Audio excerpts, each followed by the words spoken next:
All right, let's dive into one of the most powerful and honestly game-changing ideas in all of philosophy, coming straight from Nietzsche's Zarathustra. This is a concept that basically takes the old rulebook on how to find meaning in life and just throws it out the window. Forget everything about waiting for some reward in an afterlife. Zarathustra's big idea is that the meaning we're all looking for is right here, in the beautiful, chaotic, and, yeah, often terrifying struggle of life itself. And this slide, it just lays out the central conflict perfectly. For centuries, the main idea was what's called the ancient bargain. You suffer now, you endure your life on earth, you keep your head down, and you'll get your big reward in heaven. But Zarathustra just smashes that idea to pieces with something new, the terrifying beauty. The idea that the struggle itself is the whole point, right here, right now. It's a massive shift in how we value our own existence. So, to really get what Zarathustra's doing, we first have to understand the world he was trying to tear down. He looked around and saw that the dominant religious and philosophical views had turned our world into, well, little more than a waiting room for something supposedly better. And pay close attention to that phrase, spiritual quietism. See, the ancient bargain didn't just ask you to suffer, it demanded that you suffer quietly. You had to accept your lot without making a fuss. This life, it was just a test, a kind of miserable little audition for the real show. In a worldview like that, it just drains all the value from our actual present reality, all for the sake of a promise. And this is where Zarathustra shows up, you could say, with a hammer. He saw this bargain not as a source of comfort, but as a kind of poison that sucks the life out of life itself. For him, it was time for humanity to wake up from this dream of another world. He had a name for these promises: metaphysical phantoms. Think about it. The fear of hell, the promise of heaven. These ideas make us focus all our energy, all our hopes, and all our fears on a world that, according to Zarathustra, just doesn't exist. And in doing that, they rob the only world we actually have of its meaning, its importance, its raw value. So this leads to a huge rethinking of what redemption even is. It's not some cosmic deal you make for eternal life, like a Faustian pact. No. For Zarathustra, redemption is found in the act of striving. It's in the constant, relentless push to overcome our own limitations and become something more, right here on Earth. Okay, so if we're throwing out the old bargain, what's the alternative? Where do we find meaning now? This is what brings us to Zarathustra's radical new proposal. If meaning isn't somewhere out there, he says we can find it in what he calls the terrifying beauty of our existence. This quote, wow, it just gets right to the heart of it. The beauty of life isn't supposed to be safe or comfortable. It's terrifying. It's terrifying because it's wrapped up in chaos, in struggle, in the fact that nothing lasts forever. But it's real. And it's ours. It's not a payment you get later, it's the raw, unfiltered experience of right now. Now, the engine that drives this whole worldview is something called the spirit of becoming. This is the idea that the world isn't some static, finished product. It's a womb of fire. What a phrase. A dynamic, chaotic, and creative force. And our struggles?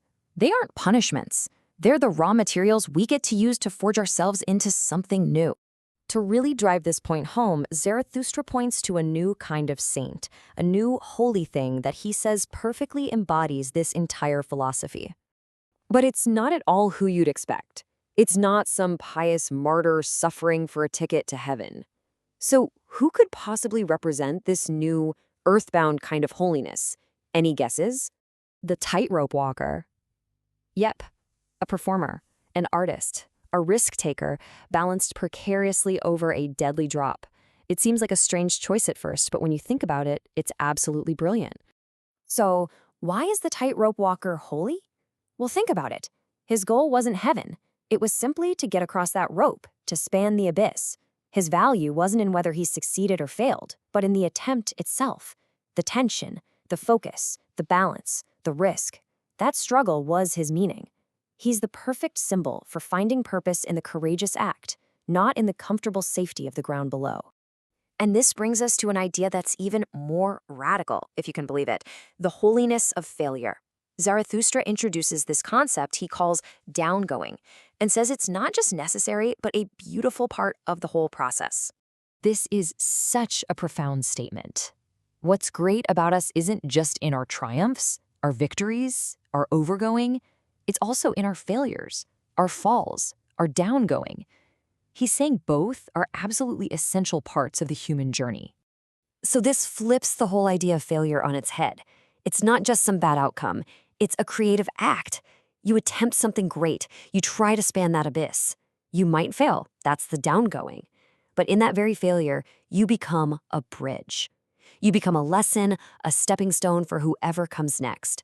You pave the way for something greater, what Zarathustra famously calls the Übermensch, a future, higher type of human. Now, this isn't about nihilism or just giving up. He calls it a glorious self-willed destruction. It's about choosing to risk everything for a higher potential here on Earth, even if it means you yourself won't be there to see the final result. It's a noble sacrifice for the future of humanity.